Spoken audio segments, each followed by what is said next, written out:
Sekarang kita sudah sampai ke sesi di mana kita akan mempelajari animasi. Sebagai basicnya, kita akan belajar dulu animasi standar ya di dalam 3ds Max. Anda perhatikan di sinilah Anda mengatur waktu Anda, dan di sini pula yang disebut sebagai timeline. Anda bisa mencoba slidernya ya. Ini adalah posisi di mana animasi Anda berjalan. Kebetulan yang ada sekarang adalah sampai dengan 100 frame. Nanti Anda bisa menambahnya. Pada bagian bawah sini Anda bisa tentukan keyframe ya. Set key adalah secara manual dan auto key secara otomatis. Agar lebih mudahnya saya akan buat dulu satu buah objek ya di dalam top viewport. Tapi pada bagian perspektif akan saya besarkan. Saya buat seperti ini misalkan. Posisinya saya rubah dulu. Misalkan di sini. Oke. Nah, kita sekarang akan memakai set key atau manual dulu. Saya klik tombol set key. Anda lihat ya, merah semua. Pada bagian timeline-nya. Disinilah Anda sudah siap melakukan proses animasi. Sebagai awal, karena ini manual, maka Anda harus mengklik tanda key-nya dulu, set key, untuk membuat suatu keyframe di dalam sini. Ya, karena ini adalah posisi awal. Anda klik sekali, coba Anda jalankan slidernya sampai mungkin ke 20 frame. Oke, lalu Anda jalankan objek Anda mungkin ke arah sini. Setelah itu Anda tampilkan atau Anda klik set key. Dia akan membuat sebuah keyframe baru. Anda bisa terus lakukan proses slider ya, waktunya timeline sampai 60 frame misalkan. Lalu Anda lakukan perubahan yang ada, naik ke atas misalkan. Anda klik tombol set key, dia akan muncul kembali sampai 100. Mungkin Anda ingin memberikan posisi yang baru seperti ini misalkan. Klik tombol set key dan selesai. Set key boleh Anda matikan. Kalau kita rewind, go to start, jadi ke awal. Dan di sini kita bisa menjalankan animasi kita.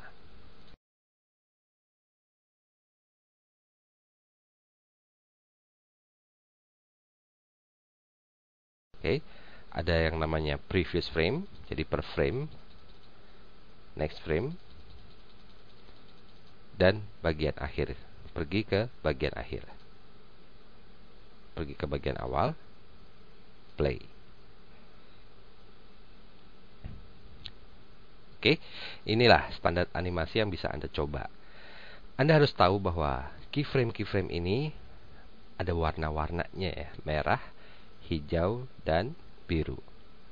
Warna-warna ini mengandung arti, di mana kalau tiap key-nya saya klik kanan, Anda akan menemukan T-Pod 01 adalah objek, XYZ position, rotasi, dan scale. Ya, Anda juga bisa mendelete key berdasarkan posisi, rotasi, ataupun scale. Bahkan bisa semuanya bisa Anda delete. Ya, ada filter untuk all key, ada konfigurasi, dan go to time. Nah, misalkan saya akan menghapus ya, delete key, all, dia hilang. Berarti pada bagian itu dia akan sesuai pada posisi akhir di sini. Lihat. Atau Anda bisa grab semua, mengambil semua ya, jadi klik aja pada timeline-nya. Drag sampai semua keyframe terpilih ya, berwarna putih seperti ini. Lalu tekan kunci Del pada keyboard, dia akan hilang. Biarkan posisi awal seperti ini ya. Di sini saya akan memberitahukan kepada Anda apa saja pengertian dari warna ini. Anda klik pada bagian key filter, Anda akan menemukan posisi, rotasi, scale, dan IK parameters. Misalkan saya akan mengaktifkan hanya posisi ya. Jadi kalau saya jalankan set key, arahkan ke 30 frame, lalu saya pindahkan posisinya ke sini, saya aktifkan set key.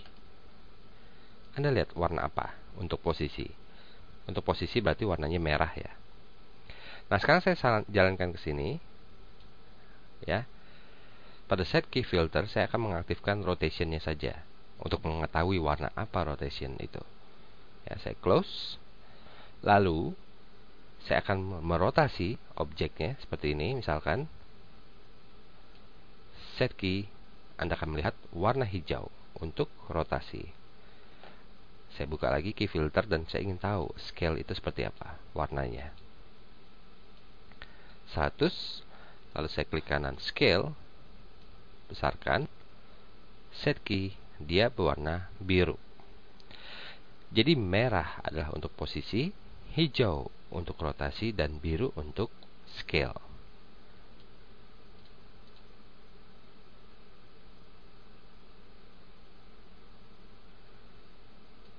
Oke, saya akan pilih semuanya untuk dihapus. Tekan kunci Del pada keyboard. Nah, sekarang kita akan mencoba auto key. Ya, auto key. Kalau saya klik auto key, di sini adalah suatu proses keyframe yang otomatis. Di mana kalau Anda sudah menggerakkan slider pada timeline, misalkan di 40, dan Anda melakukan proses apapun dengan objek tersebut, akan langsung terekam ke dalam sini. Misalkan, saya akan mencoba scale dahulu. Lihat. Lalu saya jalankan ke 70.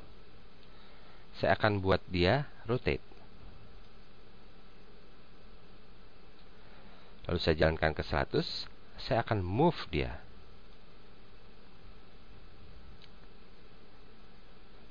Auto key matikan. Rewind play.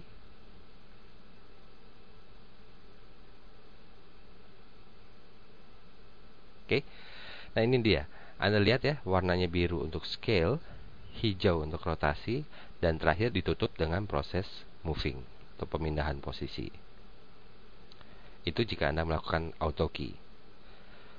Kalau kita melakukan manual, mungkin kita akan lebih mudah mengaturnya ya. Anda lihat ya, ini langsung membesar, tapi langsung juga dia sambil berjalan ke arah sini. Jadi kalau Anda melakukan proses animasi yang cukup detail, pergerakannya cukup detail, lebih baik Anda melakukan proses manual, set key.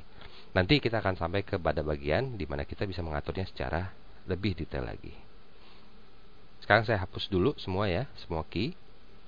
Kita akan masuk ke dalam konfigurasi untuk animasi, time configuration. Klik sekali, Anda akan menemukan time configuration ini adalah pertama kali frame rate. Ya, kita memakai apa? PAL, film, atau custom. Lihat ya perubahan-perubahan yang ada di dalam sini. Kalau custom, misalkan Anda mau memakai 25 frame per second, Anda bisa tentukan di bagian sini. Lalu time display bisa berupa frames, SMPTE, frame ticks, dan millisecond second ticks. Lalu ada playback, real time, dan aktif pada viewport yang aktif saja ya. Kebetulan yang aktif sekarang adalah perspektif. Speednya adalah 1 kali. Di sini Anda bisa menambahkan durasi dari animasi Anda. Ya, misalkan pada length saya akan masukkan, karena saya memakai 25 frames per second dan ingin animasi itu sebanyak 5 detik, berarti yang saya perlukan adalah 25 kali 5 sama dengan 125 frame. Klik pada bagian end time, secara otomatis akan masuk ya hitungan baru kita. Kalau saya klik tombol OK, Anda akan menemukan frame kita sebanyak 125 dan kita bisa memulai proses animasi kita. 40 misalkan set key. Ya, jadi dari 0 sampai 40 detik dia akan diam, tapi begitu sampai di 80 dia akan scale.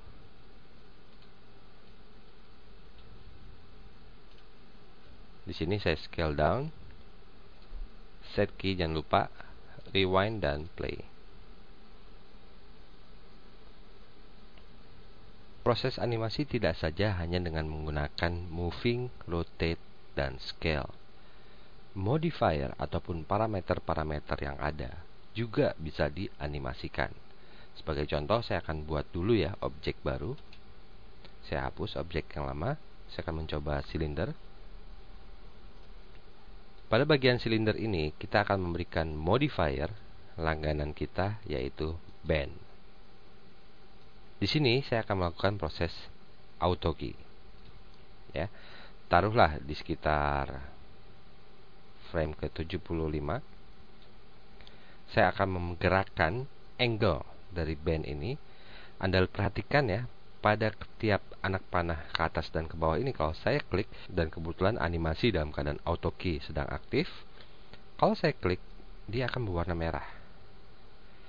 Setiap Anda menemukan warna merah pada parameter seperti ini, itu menandakan bahwa telah terjadi proses animasi. Lalu saya aktifkan ke 125. Slidernya saya habiskan. Lalu saya coba direction. Lihat,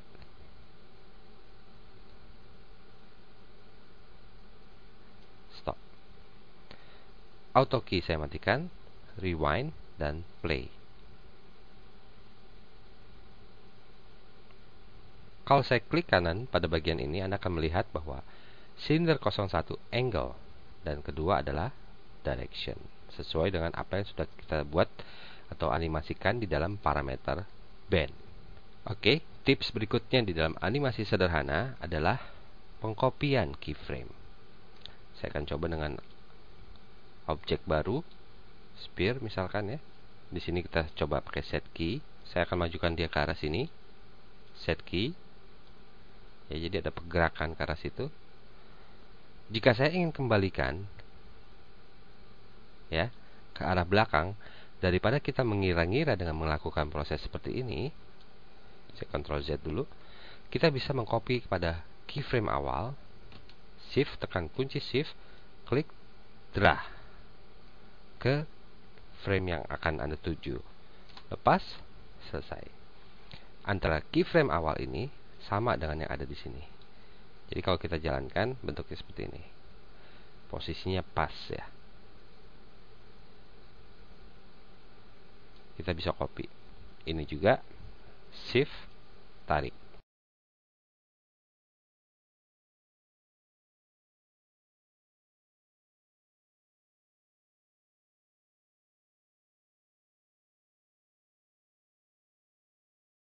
Ya, Anda juga bisa mempercepat dan memperlambat durasi suatu perpindahan keyframe dengan cara mengklik pada keyframe tersebut lalu geser misalkan ke bagian sini.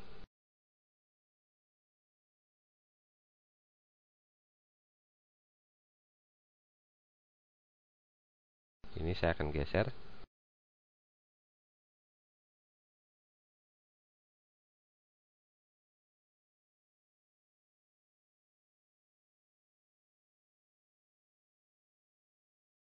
Itulah beberapa tips dengan animasi standar.